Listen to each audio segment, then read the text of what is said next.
Draft pick Quentin Williams is the talk of the town in New York, but the 21-year-old rookie can't help but be a little starstruck by his new teammates. Say what? So, yeah, I was like a little fan at first because, like, you got to think about it at the time, like 7 months ago, I didn't know I was going to start. So it's like to be in this position right now, like, I'm like, bro, that's crazy. So, like, when I get to meet people, I be like, man, that's dope. Like, I met Le'Veon Bell yesterday, and I'm like, whoa, like, this Le'Veon Bell, like, the number one running back in the NFL, like, it's just crazy. So, but I know I'm one of the people too, though. So it's like, but I don't really look at it like that, though. So like, I met Sam Darnold, that's crazy. Like, bro, you Sam Darnold, Jamal Adams. I'm like, bro, I got Jamal Adams on my ultimate team, so it's like, that's crazy. That's awesome. Got Jamal Adams on his Madden Ultimate team. See, and if we zoom in on the fella's face right there, he's already got the braces. Yeah, that's your advice to young guys when they he had this at Alabama. They got a scholarship program. They got a dental program there, too. Nick Saban knows appearance is very important. But I need him to keep that same personality. Yeah. I mean, same personality. He's from down home Alabama. He is so excited, and he is right. 11 months ago, he didn't know if he was going to be a starter at Alabama.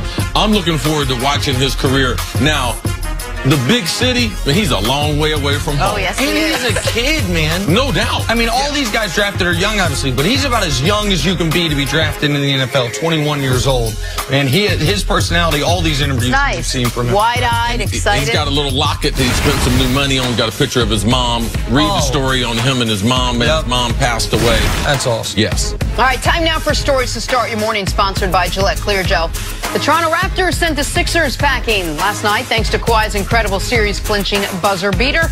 2 of Kawhi's 41 points. CC, how impressive was the moment? Oh, it was impressive. Impressive as I've seen. Besides the Jordan, a couple of moments he hit that shot against Craig Elo and the Cavs to be able to knock them out. The shot he hits against Russell against Utah. This one will be right up there. Game 7, though, that bounce on the rim is one of a kind. Bounce on the rim is one of a kind, and the game really did remind me of Game 6, Bulls-Jazz 98. That game was a defensive struggle. Final score 87-86. This one, 92-90. Jordan in that game scored 45, but it took him 35 shots. Kawhi in this game scored 41, took him 39 shots. Had to do everything on both ends, culminating what was a spectacular series for him. Now for the Raptors, the others got to step their game up here in this next round. There's no doubt. Because Milwaukee is a different animal. Yeah, they were terrified to shoot there at the end. Oh, man. Everybody, man, these Game 7s find out who's ready, who's not. All right, moving on. Blazers beat the Nuggets in Game 7 to advance to the Western Conference Finals. 100-96 was the final.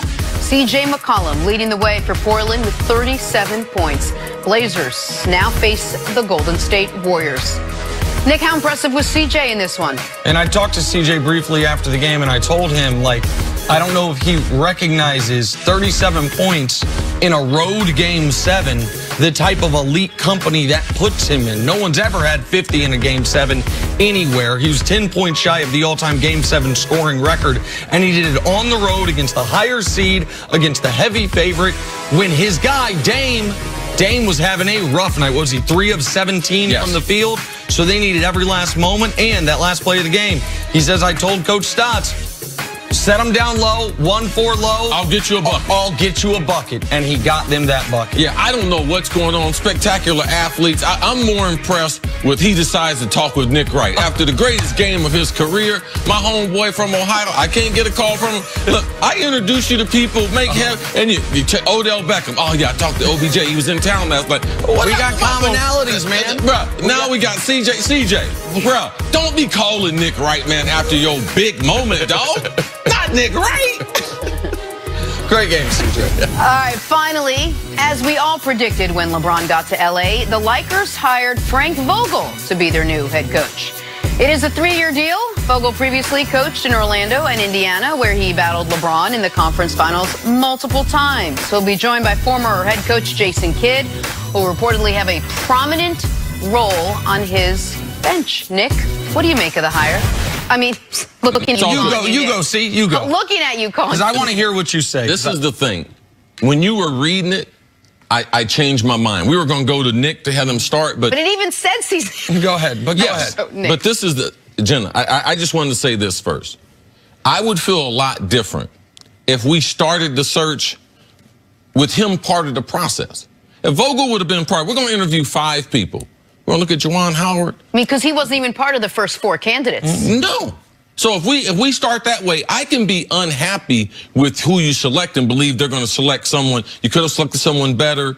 But if you're in the search and then you finish the search, select a coach. Oh, he turns you down because based on what's been said, Monty turned them down first before Ty Lue had a chance to turn them down. So now you get 2 coaches turn you down. You reopen the search, and it's a 1-person search. No one else is interviewed. That right there, it's going to be hard for me unless you just have some superior coaching skills or you have an unbelievable resume for me to overcome just the whole process of how we got to whoever they selected, Nick. If Frank Vogel was hired this offseason to be the coach of any other team, it might not make the show. But if it did make the show, here's what I would have said for any other team, any team. How the hell this guy get a job this quickly? We have documented evidence that he is not a good NBA coach. Documented evidence. Now, maybe he'll turn it around. 3rd time's a charm. He did a nice job in Indiana, and he got into a couple conference finals. Paul George, Roy Hibbert. They even got to a Game 7 against LeBron's Miami Heat team. And at that point, he looked like a really good head coach. Then Paul George got hurt. They had a bad year. The following year, they got bounced in the first round in 7 by, I think, the Raptors. And Larry Bird in Indiana said, we need a change. And at that moment, people thought Frank Vogel was a good coach. And he got hired to take over an up-and-coming Orlando team. Immediately, didn't have to miss no time. Go, Orlando. They had won 35 wins. They were trying to make a push for the playoffs. Coming off 35 wins, they won 25 games. They won 29 games. He gets fired, and they make the playoffs immediately without him.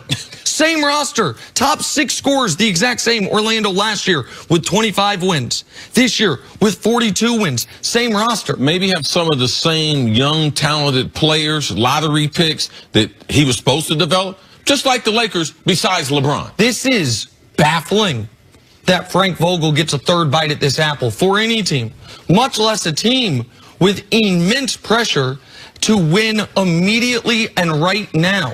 I do hope there are a few other things about this that are like the Jason Kidd part of this. They clearly wanted to hire Jason Kidd. They were so upset by the optics of it. People were like, well, I mean, he stabbed coaches and teammates in the back as a player.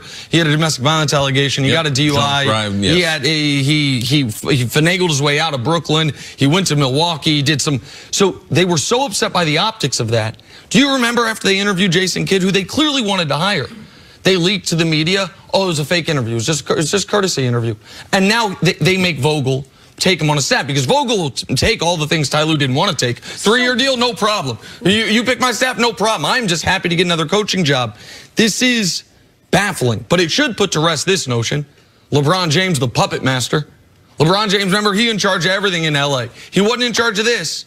And Frank Vogel, if he's going to be a good coach, he's going to have to prove it to me, because I watched Orlando last year be a disaster, and this year with the same players be a playoff team. Well, it can't be too baffling, because Luke Walton, who basically had a disastrous season this year with the Lakers, didn't have to wait more than a minute and a half, and he got a job in Sacramento. But then tell me why.